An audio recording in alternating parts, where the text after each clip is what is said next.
नमस्कार, आयन भारत में आपका बहुत बहुत स्वागत है। आप देखना शुरू कर चुके हैं राष्ट्रपथ विद अर्चना सिंह। कहते हैं जो नई दिल्ली सीट जीतता है वही दिल्ली में सरकार बना पाता है। जिसे पहले गोल मार्केट सीट कहते थे, 2008 में ये नई दिल्ली सीट बनी। यहां पर जिस पार्टी का उम्मीदवार जीतता है वही सरकार बनाता है।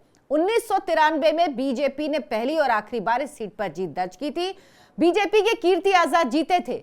उसके बाद 1998 में शीला दीक्षित यहां से लड़ी और जीती। 2003 में शीला दीक्षित जीती और उसके बाद 2008 में शीला दीक्षित ने इस सीट से जीत दर्ज की। 2013 में आपको पता है हमारे सर जी चुनावी मैदान में उतर गए। उन्होंने अपनी पार्टी बनाई, आम आदमी पार्टी से उन्होंने चुनाव लड़ा नई दिल्ली सीट से शीला दीक्षित के सामने, और शीला दीक्षित जो 3 बार की मुख्यमंत्री थी दिल्ली की, उनको हरा दिया। उसके बाद मिलके कांग्रेस पार्टी के साथ गठबंधन की सरकार बनाई जो कुछ ही दिन चली, और उसके बाद फिर 2015 में एक बार फिर से अरविंद केजरीवाल ने चुनाव लड़ा। इसी नई दिल्ली सीट से भारी मार्जिन से जीत हासिल की। उनके सामने बीजेपी ने नुपुर शर्मा को उतारा और कांग्रेस पार्टी ने ए.के. वालिया की पत्नी किरण वालिया को चुनाव मैदान में उतारा, लेकिन बड़े मार्जिन से अरविंद केजरीवाल ने जीत हासिल की सीट पे। 5 साल तक शासन किया। 67 सीटें आई थी अरविंद केजरीवाल की। 2020 में एक तरह से कह लीजिए बीजेपी और कांग्रेस दोनों पहले ही हार मान चुकी थी। अरविंद केजरीवाल फिर से तीसरी बार इसी सीट से चुनाव लड़े, जीते, सरकार बनाई। बीजेपी ने यहां से सुनील कुमार यादव को उतारा और कांग्रेस पार्टी ने रमेश सब्बरवाल को उतारा। अरविंद केजरीवाल को 61% से ज्यादा वोट मिले, जबकि बीजेपी को तकरीबन 32% और कांग्रेस की हालत तो एकदम खराब, कांग्रेस को 4% के आसपास ही मत मिले थे। लेकिन इस बार अरविंद केजरीवाल को अपनी ये सीट, जहां पर वो भारी मार्जिन से 2020 में जीते थे, वो सीट पर हार नजर आ रही है। और इस बार लगता है जैसे 2020 में पार्टियों ने वॉकओवर दे दिया था, चाहे कांग्रेस हो चाहे बीजेपी हो, कोई बहुत मजबूत उम्मीदवार सामने नहीं उतारा और ऐसा लगता था कि पहले ही इन पार्टियों ने हार मान ली है। उन्होंने इस बार संकेत दिए हैं, बीजेपी की तरफ से संकेत हैं कि प्रवेश वर्मा अरविंद केजरीवाल के खिलाफ नई दिल्ली सीट से चुनाव लड़ेंगे। इसके संकेत तब मिले जब प्रवेश वर्मा ने एक्स पर पोस्ट किया दिल्ली विधानसभा करके, तो लगा कि वो यहीं से चुनाव लड़ेंगे, जिसके आसार भी बहुत ज्यादा है। प्रवेश वर्मा साहिब सिंह वर्मा के बेटे हैं, दिवंगत साहिब सिंह वर्मा जो दिल्ली के मुख्यमंत्री भी रह चुके हैं। और जो कांग्रेस ने ऐलान किया है वो सबसे ज्यादा चौंकाने वाला है आम आदमी पार्टी के लिए। कांग्रेस पार्टी ने संदीप दीक्षित को नई दिल्ली विधानसभा सीट से चुनाव लड़ने के लिए उतार दिया है।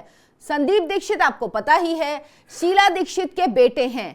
वही शीला दीक्षित जिनको हर बात पे अरविंद केजरीवाल गाली देते थे। अरविंद केजरीवाल आपको याद होगा कहते थे कि शीला दीक्षित के बंगले में 10 एसी लगे हैं, उनके तो वॉशरूम में भी एसी हैं। आप बताइए उसका बिल कौन देता है? उसका बिल तो हम या आप ही देते हैं ना, कोई और तो नहीं देता। मैं तो सोचता हूं किस तरह से, जहां दिल्ली की इतनी जनता झुग्गी झोपड़ी में रहती है, वहां एक मुख्यमंत्री के घर में इतने एसी लग सकते हैं, इतनी शान शौकत से वो किस तरह से रह सकती हैं।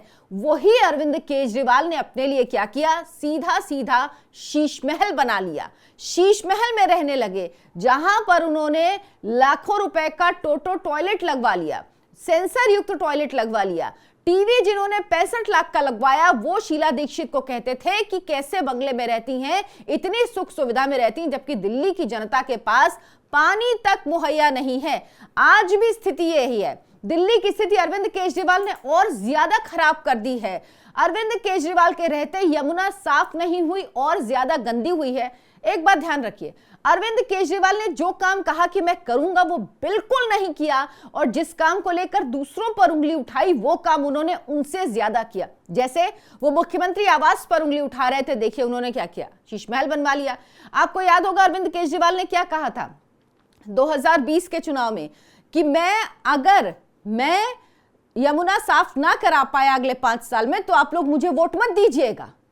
अब फिर दिल्ली की जनता से किस मुंह से वोट मांगने जा रहे हैं? ये तो अरविंद केजरीवाल ही जाने, क्योंकि उन पर तो किसी बात का असर होता नहीं। ऐसा लगता है कि वो इतने मोटी चमड़ी के हो चुके हैं, इतने बेशर्म हो चुके हैं कि उनको कोई फर्क नहीं पड़ता है। अरविंद केजरीवाल ने कहा था मैं सिक्योरिटी नहीं लूंगा। हालत यह है कि अब दो प्रदेशों की सिक्योरिटी अरविंद केजरीवाल के पास है, पंजाब की भी ली हुई है। कहा था गाड़ी नहीं लूंगा, गाड़ियों का पूरा काफिला चलता अरविंद केजरीवाल के साथ। भ्रष्टाचार विरोधी आंदोलन से निकले थे, भ्रष्टाचार में आकंठ डूब गए। वही नहीं, उनकी पार्टी के सारे जितने बड़े नेता हैं सब जेल जाके जमानत पर बाहर हैं, अरविंद केजरीवाल सहित। तो ये हालत है इनका। लेकिन जिस तरह से लगता था कि बीजेपी और कांग्रेस चुनाव लड़ने से पहले ही 2020 में हार मान चुकी थी, इस बार इनको भी पता है कि अरविंद केजरीवाल की हालत खराब है। अगर ऐसा नहीं होता तो 31 में अपने 24 विधायकों के टिकट काटने नहीं पड़ते अरविंद केजरीवाल को, और 3 विधायकों की सीट बदलनी नहीं पड़ती। उनमें से 2 नाम बड़े हैं, राखी बिरलान और मनीष सिसोदिया। उनकी सीट बदलनी पड़ी, और खबरें तो यहां तक है कि अरविंद केजरीवाल को डर है कि शायद वो नई दिल्ली विधानसभा सीट से ना जीत पाए, वो भी मुश्किल है। हालांकि मुझे इसके आसार बहुत कम लग रहे हैं। जितना बड़ा मार्जिन था, आप देखिए, बीजेपी तकरीबन 32% वोट था और कांग्रेस के पास तो 4% था, और आम आदमी पार्टी अरविंद केजरीवाल के पास 61% वोट था। तो मुझे नहीं लगता कि मार्जिन इतना कम होगा कि अरविंद केजरीवाल हार जाएं। लेकिन ये पब्लिक है, ये तभी हो सकता है जब चुनाव आम आदमी पार्टी बीजेपी के बीच ना हो। ये तभी हो सकता है जब चुनाव आम आदमी पार्टी और लोगों के बीच में होगा, क्योंकि ऐसा चुनाव होता है तो 3 बार की मुख्यमंत्री शीला दीक्षित भी हार जाती हैं एक नए व्यक्ति से, जिसने नई पार्टी बनाई होती है 2013 में, उससे हार जाती हैं शीला दीक्षित।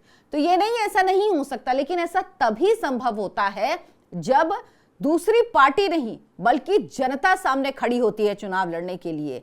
क्या इस चुनाव में दिल्ली के ऐसा होगा? क्या दिल्ली की जनता वाकई अरविंद केजरीवाल के वादों से परेशान हो चुकी है? क्या वाकई दिल्ली की जनता अरविंद केजरीवाल के झूठ के झुंझुनों से तबाह हो चुकी है? क्या वाकई उनको समझ में आ गया है कि ये कोई काम नहीं करेंगे? अब न्यास शगुफा, जिसके बारे में मैंने बात भी की, कहते हैं कि 1000 रुपए देंगे, कैबिनेट से पास हो गया है, और अगर सरकार आई तो 2100 रुपए देंगे, 1100 बढ़ा देंगे। लेकिन आप ये समझ लीजिए कि अरविंद केजरीवाल ने ये भी उसी में बता दिया था कि ये 1000 रुपए भी आपको तब मिलेगा जब हमारी सरकार 2025 में वापस आ जाएगी। लेकिन क्या इस तरह की फ्री की घोषणाओं से कहीं कोई सरकार बना पाता है?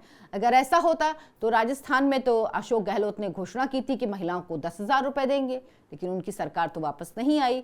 तो ऐसा नहीं होता कि आप अगर ऐसी घोषणाएं करें तो जरूरी हो कि आपकी सरकार आए ही, आपको सरकार लोग लेके ही आए।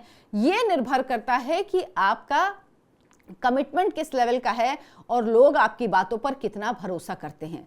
तो क्या वाकई दिल्ली के लोग अभी भी अरविंद केजरीवाल की बात पर उतना ही भरोसा करते हैं जितना पहले करते थे? क्या वाकई उसी तरह से वोट देंगे? क्या वाकई इस बार बीजेपी अरविंद केजरीवाल को टक्कर दे पाएगी?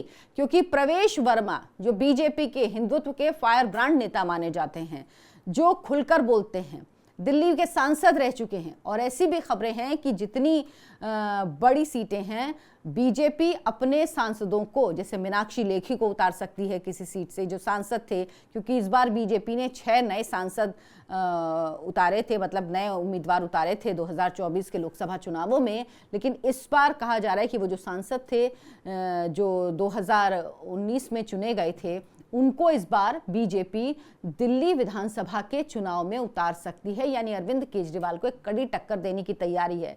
हालांकि अगर आप बीजेपी की बात करेंगे ना, तो बीजेपी सबसे कमजोर दिल्ली में है।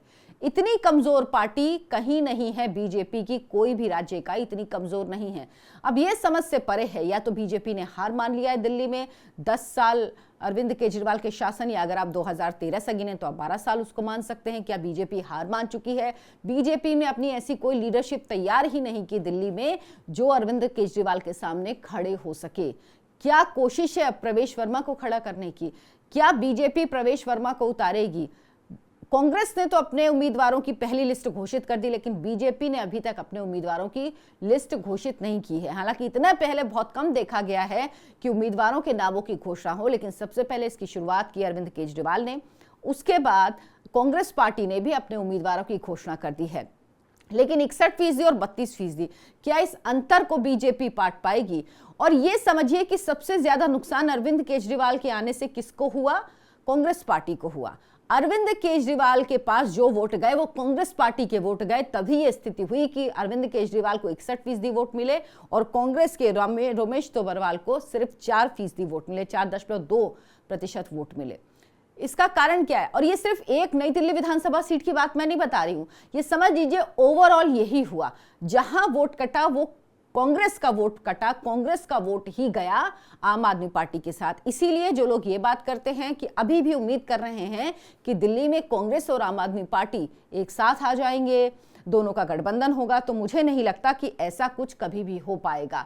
क्योंकि कांग्रेस पार्टी अगर दिल्ली में आम आदमी पार्टी से गठबंधन करती है तो ये समझ लीजिए वो अगले कई सालों के लिए फिर से खुद को खत्म करने का इंतजाम कर लेगी। क्योंकि जब उसी के वोट आम आदमी पार्टी के पास हैं तो आखिर उसको कितना फायदा होगा? अगर कांग्रेस पार्टी को कुछ होगा तो नुकसान होगा। लेकिन इस बार कांग्रेस पार्टी, दिल्ली प्रदेश इकाई की मैं बात कर रही हूं, मैं बड़े नेताओं की बात नहीं कर रही हूं।